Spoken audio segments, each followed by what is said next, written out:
Commercial సినిమాలు చూస్తుంటాం, artful సినిమాలు చూస్తుంటాం, కామెడీ సినిమాలు చూస్తుంటాం. సొసైటీ మీద కన్సర్న్‌తో, ఒక పర్పస్‌తో, అంతకు మించిన కసితో చేసిన సినిమా ఈ మధ్యకాలంలో మనం చూసామా? అలాంటి సినిమా చూడాలనుకుంటే ఫస్ట్ ఫ్రేమ్ నుంచి క్లైమాక్స్ వరకు సీట్లో కదలకుండా కళ్ళప్పగించి చూస్తూ ఉండిపోవాలంటే గనక మీరు ఖచ్చితంగా బైసన్ అనే సినిమా చూసి తీరాలి. ఇదేమి సినిమా రివ్యూ కాదు. అందులో యాక్ట్ చేసిన నటులకి అప్లాజ్ ఇవ్వడం ఇక్కడ ఉద్దేశం కానే కాదు. మన సొసైటీ మీద, మన ఆలోచనల మీద, మన రూట్స్ మీద కన్సర్న్తో, అక్కరతో ఒక సినిమా తీస్తే ఎలా ఉంటుందో చెప్పే ప్రయత్నం, అన్నిటికీ మించి మన బతుకుల్ని అద్దంలో చూపించే ప్రయత్నం.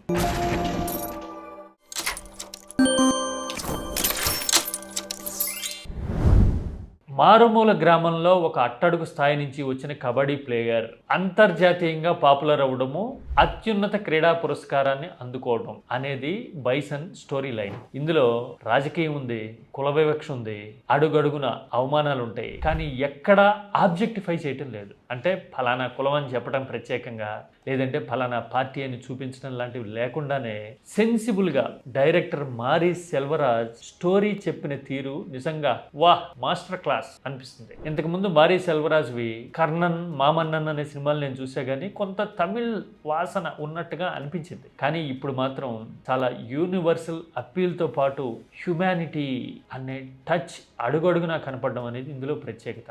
స్టోరీ ఏంటో తెలుసా? ఒక గ్రామీణ ప్రాంతంలో అట్టడుగు కుటుంబంలో వచ్చిన ఒక పిల్లాడు అతని సామాజిక నేపథ్యం గురించి ప్రత్యేకంగా చెప్పడం, మా దేవుడు అంటూ ఒక తలని అతను ఆప్యాయంగా పట్టుకోవడాన్ని బట్టి చూస్తే అతను ఏ వర్గానికి చెందినవాడు అనే విషయం మనకి అర్థమైపోతుంది చాలా సింపుల్గా. పైగా ప్రతి సందర్భంలోనూ అతను ఆడుతున్నప్పుడు స్కూల్ స్థాయి నుంచి జిల్లా స్థాయి, రాష్ట్ర స్థాయి, జాతీయ స్థాయి వరకు ప్రతి చోట అతని సామాజిక నేపథ్యాన్ని పరోక్షంగా ప్రస్తావించడం, అతనికి అడ్డంకులు సృష్టించడం చూస్తే హౌ క్యాస్టియస్ట్ అవర్ సొసైటీ ఈజ్ అని అనిపిస్తుంది. ఈ స్టోరీ అంతా 80s, 90s జరుగుతూ ఉంటుంది. పరోక్షంగా రాజకీయం ఇలాంటి పరిస్థితులకి ఆజ్యం పోయటం ఎంత నిజమో, అలాగే అలాంటి రాజకీయాల్లో కూడా సున్నితమైన మనస్కులు, సాయపడే హృదయం ఉన్న వాళ్ళు ఉన్నారని కూడా ఈ స్టోరీ చూపిస్తుంది మనకి చాలా ఇంట్రెస్టింగ్గా. జిల్లా స్థాయి పోటీలు జరుగుతున్నప్పుడు ఒక చోట వెనక నాటి సీఎం ఎంజీఆర్ ఫోటోలు కనబడుతూ ఉంటాయి. అంటే దాన్ని బట్టి ఆ స్టోరీలో కనిపించే రాజకీయ నాయకుడు అన్నా డిఎంకేకి చెందినవాడు, అగ్రవర్ణాలకి చెందినవాడు అని చెప్పడం అక్కడ ఉద్దేశం అయితే, ఆ కబడ్డీ ఆడే పిల్లాడు దళిత వర్గానికి చెందినవాడు, బహుశా డిఎంకే భావజాలం అవుతుంది అని చూపించడం అక్కడ అసలు పాయింట్ అయి ఉండొచ్చు. కానీ ఈ విషయాన్ని నేరుగా ఎక్కడా చెప్పడం, చాలా కనెక్టింగ్గా పోర్ట్రే చేసిన తీరు నిజంగా ఆశ్చర్యం అనిపిస్తుంది. అసలు వెరీ బిగినింగ్ ఆఫ్ ద స్టోరీనే అసలు సినిమా మొత్తాన్ని డైరెక్టర్ చెప్పేశాడా అని నాకైతే అనిపించింది. అదేంటో తెలుసా? పడగ విప్పిన పాము ఎదురుగా కూర్చుని ఒక పిల్లాడు తీక్షణంగా చూస్తుంటాడు. అదే సీన్లో ఒక మహిళ నోటి నుంచి నురగ కక్కుతూ హాస్పిటల్కి వెళ్తూ ప్రాణాలు వదిలేస్తుంది. అంటే పాము కరిచి మరణించిన ఆ మహిళ కొడుకే ఈ పిల్లవాడు అనమాట. అంటే నీ ముందే సవాళ్ళు ఉంటాయి, నీకు చేటు చేసేవాళ్ళు పడగ విప్పి కాటు వేస్తుంటారు, నువ్వు అవన్నీ చూస్తూనే ఉంటావు కానీ ఏమీ చేయలేని పరిస్థితిలో ఉన్నావు అని ఆ సీన్తో డైరెక్టరు చెప్పాడా అని నాకు అనిపించింది. ఇలాంటి ఇంటలెక్చువల్ అండ్ ఇన్డెప్త్ ప్రొజెక్షన్ ఈ సినిమాలో అడుగడుగునా ఉంటుంది. అలాగని నువ్వు ద్వేషించాల్సిన పనిలా, నువ్వు కమిట్మెంట్తో, కసితో, అంతకు మించి కన్విక్షన్తో ఉంటే అవకాశాలు, విజయాలు ఆటోమేటిక్గా నిన్ను వెతుక్కుంటూ వస్తాయి అని హీరో తండ్రి పశుపతి క్యారెక్టర్ చెప్పే తీరు నిజంగా టచింగ్గా అనిపిస్తుంది. పైకి ఎదుగుతూనే ఉండాలి, టాప్కి చేరుకోవాలి, శిఖరాన్ని అందుకోవాలి. ఒక తండ్రి ఇంత యాతన పడతాడా, బిడ్డ భవిష్యత్తు కోసం ఇంత తపన పడతాడా అని ఆ పశుపతి కళ్ళల్లో పలికే భావాలు మనకి ప్రతి క్షణం ఎన్నో విషయాలు చెప్తుంటాయి.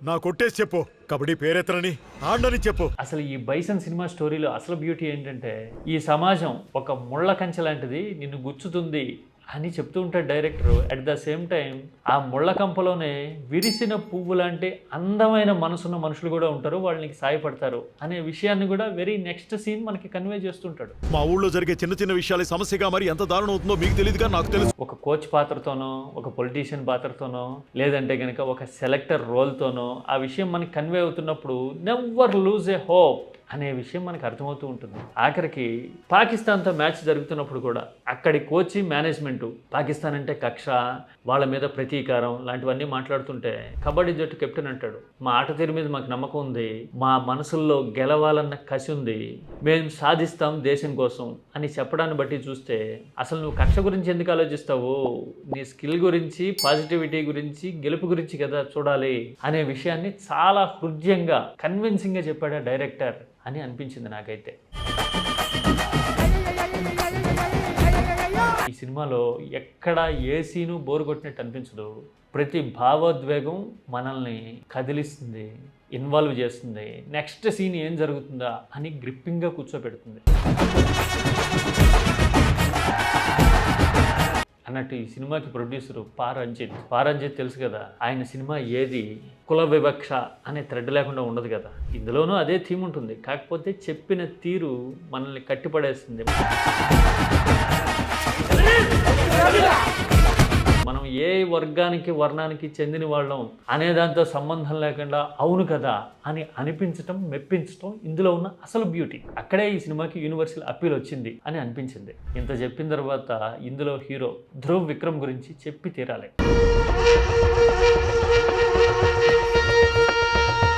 ఈ సినిమాలో అతను నటించలా, ఒక తపస్సులా ఆ రోల్ని స్వీకరించాడు, అంతలా ఇన్వాల్వ్ అయ్యాడు. తన జీవితాన్నే మనకు చూపిస్తున్నట్టుగా డెడికేషన్కి ఒక సింబాలిజంలా కనిపిస్తాడు ధ్రువ్ విక్రమ్.